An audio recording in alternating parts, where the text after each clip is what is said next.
இணையதளம் மூலம் IPL ticket மோசடி நடைபெற்றிருக்கிறது. பிரபல புக்கிங் இணையதளங்கள் பெயரில் போலியாக இணையதள பக்கம் தொடங்கி இந்த மோசடியானது நடைபெற்றிருக்கிறது. விவரங்களோடு இணைகிறார் நமது செய்தியாளர் சாலமன். வணக்கம் சாலமன். எவ்வளவு பேர் இந்த போலி புக்கிங் இணையதளம் மூலம் டிக்கெட் வாங்கியிருக்கிறார்கள்? விவரங்கள்.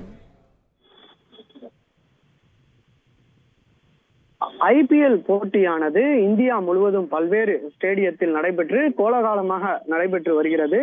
இந்த ஆன்லைன் டிக்கெட்டுகள் நேரடியாக கடந்த வருடம் வழங்கப்பட்டு வந்த நிலையில பல்வேறு புகார்கள் இது தொடர்பாக எழுந்துள்ளதால் தற்போது இந்த சீசனில் முழுவதுமாக ஆன்லைனில் மட்டுமே டிக்கெட்டுகள் விற்பனை செய்யப்பட்டு வருகிறது.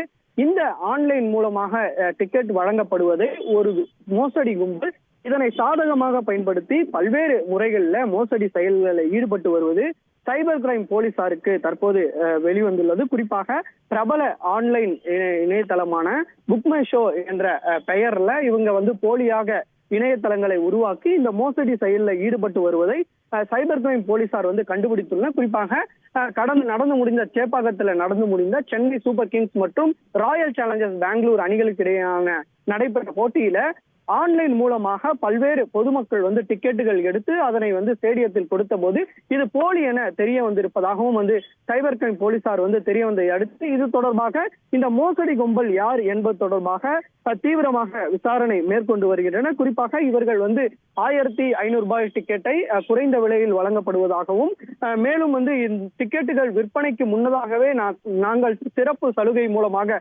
விற்கிறோம் எனவும் பல்வேறு மோசடி செயலில் இந்த நிறுவனம் ஈடுபட்டு பொதுமக்களிடம் பல்வேறு பணத்தை இவர்கள் மோசடி செய்துள்ளதாக குற்றச்சாட்டுகள் இருந்துள்ளது.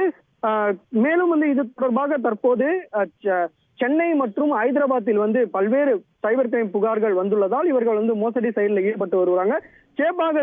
இவர்கள் குறிப்பாக சேப்பாக்கத்தில் நடைபெற்ற போட்டியின் போது இடிக்கப்பட்ட ஸ்டாண்டுகளிலேயே மோசடி டிக்கெட்டுகள் விற்பனை செய்யப்பட்டு இருப்பதும் தெரிய வந்துள்ளது.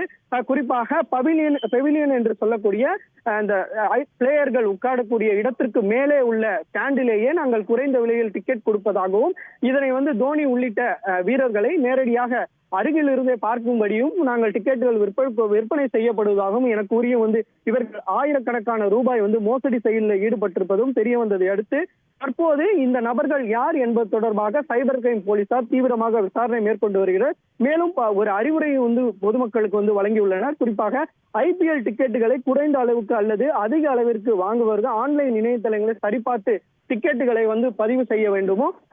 மேலும் ஐபிஎல் நிர்வாகம் அளித்த அந்த பேடிஎம் இன்சைடர் என்ற நிறுவனம் மூலமாக மட்டுமே டிக்கெட்டுகள் முன்பதிவு செய்யலாம் எனவும் மோசடி நபர்களிடமும் மோசடி நிறுவனத்தையும் ஆன்லைன் டிக்கெட்டுகள் புக்கிங் செய்து யாரும் ஏமாற வேண்டாம் எனவும் சைபர் கிரைம் போலீசார் பொதுமக்களுக்கு ஒரு அறிவுரை வழங்கியுள்ளனர். உங்கள் முழு விவரங்களுக்கு நன்றி சாலமன். செய்திகளை உடனுக்குடன் தெரிந்து கொள்ள உடனே சப்ஸ்கிரைப் பண்ணுங்க.